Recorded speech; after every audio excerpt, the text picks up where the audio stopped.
1979 was a special year for Lincoln, as this would represent the last year for the Continental Mark V, let's say, in the Lincoln vehicles in their full-size form before being downsized for the 1980 model year. And the Mark V, I have to say, is one of my favorites in terms of this last of the old school design. It just has a certain level of presence that really cars ever since then, at least from Lincoln, just haven't had. But Lincoln knew that the 1979 models were going to be collectible, kind of like the 1976 Eldorado convertibles, the so-called last convertibles that, well, weren't the last convertibles, just the last for a few years. But in 1979, Ford Motor Company leadership knew that these vehicles would be collectible, and they decided to launch a so-called collector series Lincoln Mark V for this last model year. Now, in 1979, there were around 6,300 of these collector series cars that were produced, most of them in this midnight blue, followed by white. Midnight blue was the most popular color, then white, and then partway through the 1979 model year, Lincoln actually produced some of these in Diamond Jubilee blue as well as silver, but they only made about 150 each of those two latter colors, whereas they made about 6,000 that were in blue or white. So I have actually never seen a silver collector series Mark V or a Diamond Jubilee collector series Mark V, but they apparently existed according to Lincoln. But this one is my favorite color, this midnight blue. And here, before we start talking about the vehicle in terms of its overall details, let's look a little bit at the styling. Now, this Mark V represents the waning years of the Gene Bourdonnais era of styling at Ford Motor Company. And just imagine, this is only a few years before the 1983 Ford Thunderbird would come out, the so-called Aerobird, and talk about a completely different direction in styling. Ford, from that Aerobird time on through the introduction of the Tempo Topaz and the Taurus and Sable, and many years thereafter, continued the rounded styling that actually proved quite popular. But clearly, there is nothing round on this car. It's amazing that it even has round wheels, because the designer probably wanted square wheels on this vehicle since it is so boxy and upright. There is absolutely no attempt to make this car look small. In fact, many things are done to make it look long, especially long and relatively lean in terms of it's not all that tall, but the car and the designers really accentuated its overall length. And take a look at that perfectly flat front fender as an example, with that front overhang, the massive front overhang. This was during a time where Ford Motor Company, for whatever reason, kind of liked that symmetric look about front and rear overhangs. Other cars tended to have shorter front overhangs, longer rear overhangs, but not these Lincolns. And that was true of the Mark series ever since the Mark III and the Mark IV. They also have long, almost equally long front and rear overhangs too. But that unbroken line, basically, that flat line that starts at the tip of the front fender and goes all the way back and down the quarter panel. You can see that crease as it kind of forms and it dives down a little bit as it runs rearward on the car. That just takes your eye across the entire vehicle and accentuates its overall length. And while I'm not normally a fan of these large chunky body side moldings that this particular Mark V has, it does to me kind of help visually slim the body by marking a difference between a relatively flat side section of the body and the rocker, which is this drag section that kind of tucks in. Again, making the car look like it's a very long vehicle, and it is a very long vehicle, but just accentuating that overall length dimension. Now you can see a little bit more of what I'm talking about here. Notice how flat that side section is in between the body side molding and the shoulder at the top of the door. It's almost perfectly flat. I'm sure it's got a little bit of a convex structure to it, but it almost appears that it doesn't have any. And I love how this kind of shoulder forms out of, you can see a crease starting up near the front of the fender, and then it gets bigger and bigger to the point where it forms a shoulder, and then the line kind of dives down as it moves rearward on the vehicle.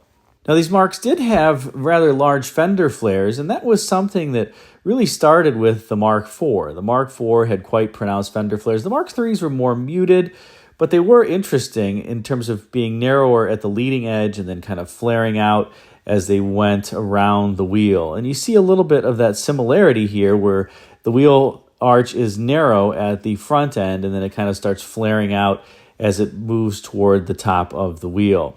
You'll also notice in this photo the Collector Series exclusive gold bar grille up front, because what says luxury other than fake gold? But it does, I think, look pretty tasteful, especially on this midnight blue vehicle. You can also see the huge bumper offset that these cars had. There's like a pocket in between the bumper and the grille where you could stick your hand through, almost an air gap, to try to meet the crash impact standards. And I do have to say, I love the jewel-like parking lamps and turn signals up front with the Lincoln logo. I thought that was such a classy detail. It just continues the fender form into the parking lamp.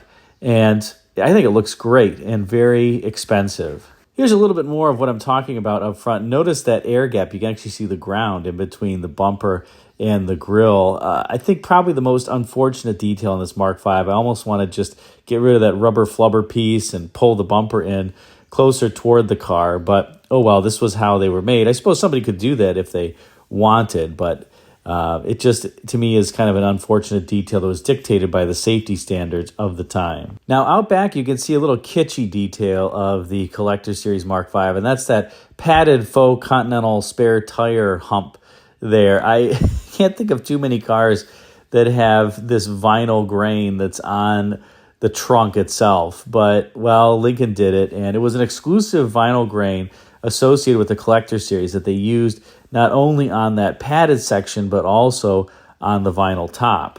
And for those who are wondering what that vinyl grain was called, well, it was called the Valino grain vinyl. Ooh, V-A-L-I-N-O.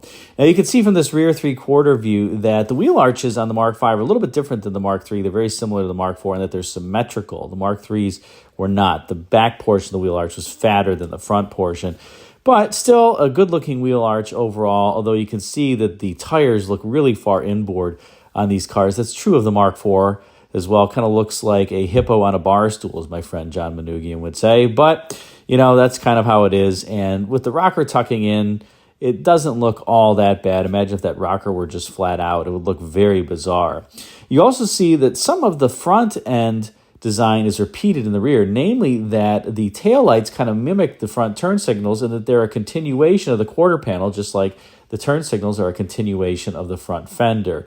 There is different detailing on these taillights. Of course, you have the little metal bars in them that gives it a little bit of dimension aside from it just being plain, where you can imagine it wouldn't look quite as expensive. You can also see that shoulder that started up at the front fender here and how it expands as it goes back on the car. It's accentuated by the pinstripe, which kind of complements one of the creases associated with that shoulder. And I think overall, this rear three-quarter view is a pretty menacing look. It just looks like the car has kind of the sinister proportion, relatively low roof. The car is relatively low overall, and again, everything is done to accentuate the length on this vehicle. I do like that it has a little bit of a taper to the rear. It's not just completely flat. The Mark III is a little bit flat to me, but here you've got a little bit of a GM-style taper to the deck lid as it comes to a more narrow area with that padded faux tire hump. Now let's talk a little bit about the window sticker on these Mark V Collector Series. Take a look. The base price was $20,926. You're going to see on the next page that this particular vehicle stickered at around $22,000, which is the equivalent of $100,000 today. This was a $100,000 car. And it came standard with all this equipment. Take a look at that. You know, everything from a defroster to the electronic AM/FM radio, illuminated entry system, the light group, passenger recliner, a personalized nameplate, which we'll see for this particular vehicle, power locks, power lumbar driver's seat even. So there was a lumbar adjustment that you could get on the driver's seat. Power vent windows, those little mini vents that you could see in the door glass that would go up and down before the big portion of the glass. Those are kind of cool, but sometimes the little bar that separated the mini vent from the main window would kind of come unglued, and it would create some issues. On the later cars, Ford would redesign that setup and make that divider bar fixed, which I think was a better idea. You also got power seats, tilt steering wheel, the toolkit, which I'll show you a picture of. That was unique to the Collector Series, as well as I mentioned, the Landau vinyl roof with the Valino grain. the paint striping. You did, unfortunately, by this point, there was no more 460 that was available in these cars. They all came with the 400 cubic inch 6.6 liter V8 that you see there, which wasn't horrible. It actually was relatively torquey. It just didn't have the same horsepower as the 460 once did, but they move these cars around, I would say, relatively fine. And then on the next page, you can see that you got the Cartier date timepiece. This car also has the power moonroof, as I mentioned. And of course, it was the 70s, so you had to get the CB radio, the early radar detector, which was $321. And this one has the illuminated outside thermometer that was on the driver's side mirror, very similar to what GM would do. But notice the overall sticker is over $22,000. Again, this was a $100,000 equivalent car back in the day. Very, very expensive. And this one even has the inflatable spare tire delete. Somebody wanted the full spare tire as opposed to the inflatable spare tire. And just for reference, here's one of these in white. Again, the midnight blue was the most popular color. Around, I believe, 3,900 of those were sold. White was the next most popular with around 2,000 to 2,500 sold. And then the silver and diamond Jubilee collector series were super rare with less than 150 copies each sold. The Mark V did carry over one trait from the Mark IV, and that is those curved A-pillars that I think look a little funky. Not quite sure why the designers wanted to do that, but they did. And like I said, the Mark IV also had those. The Mark III did not. Now let's turn to the inside of this Collector Series Mark V, because this is where the car, I think, really shines in some respects. You can see here the beautiful blue leather split bench seat with the large padded center armrests. Very comfortable place to be. Not much in the way of side bolstering, but, people weren't buying these cars for cornering. They were buying them for ride versus handling. And I think the door panel on this Continental Collector Series is especially beautiful. It was unique to the Collector Series. And again, I think it just looks very distinctive. And it was nice that they did something different for the Collector Series versus the other vehicles. I suppose they should have for $22,000. I suppose it would have been nice if for that price you got real wood on the door panel, but you did not. This is all fake wood grain, but it does look tasteful. Ford did a really nice job with their fake wood grain, and everything here is obviously soft touch. From the armrest to the carpeted portion of the door panel, everything is covered with some sort of, let's just say, mouse fur or carpet. So a very rich and luxurious door panel. Now here's where it gets a little bit weird. Let's transition to looking at the white interior now for these Continental Collector Mark series. You can see the seating looks very, very similar. Same style, divided bench seat with the padded center armrest. But take a look at the door panel off to the side there, and you'll notice that it doesn't have the same door panel on the white interior. It's actually not really an exclusive door panel. So I'm not really sure what happened on these, where the white one didn't have an exclusive door panel, the blue one did. Not quite sure, again, why that was the case. Here's an example of the nameplate that you got when you order your Collector Series. This would go above the glove box on the passenger side. This one belonged to Margaret Ann Owens. And again, a pretty handsome plaque, although I'm not sure how the second owner of these would feel about it. But again, remember, Ford was selling these because they thought the resale was going to be high. They touted the resale value of these Continental Mark V Collector Series, and they thought people were going to buy them and put them away, just like that so-called last convertible 1976 Eldorado. And, frankly, a lot of people did. So it made sense to put this plaque on there with the owner's name because the owner kept it for a long period of time. One other funky detail, I must say, is the fake wood grain that was on the back of the seats. That was a Collector Series exclusive. You can see that big panel there in the middle of the seat. That is faux wood grain. Why? I guess Ford thought that was necessary in the Collector Series. I think it's pretty humorous because nobody really sees it. It's just kind of there, and you only see it when you tilt the seat forward. And maybe that's why they thought that people were going to see it, because whenever they let their passengers into the rear, they had a reminder of the beautiful, luxurious interior with the fake wood applique that was embedded into the back of these front seats. Here, by the way, is a picture of the toolkit that you got with your Continental Collector Series. A very European thing to do here. And this is really the anti-European car. There is nothing sporty about this car at all, but had to get the adjustable wrench there and a little breaker bar, it looks like, as well as some adjustable pliers, a screwdriver, Well, what else do you need, I guess, in this kind of a kit?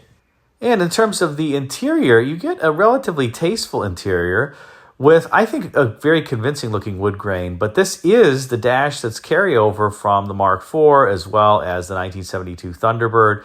It just has a little bit different layout and different wood grain texture. I like the wood grain texture here much better than what these cars launched with in 1972 with the two faux wood grains. It just didn't look quite right. But I think this one looks tasteful and elegant. You also got a miles to empty display that would show you how many miles that you had left on your cruising range. And of course, you can see the controls over there for the automatic climate control and the Cartier clock up in the left pod. And here, if we take a look, you can see this one has the electronic radio with the CB radio. Because like I said before, it was the 1970s and you needed to find those Smokies before they found you.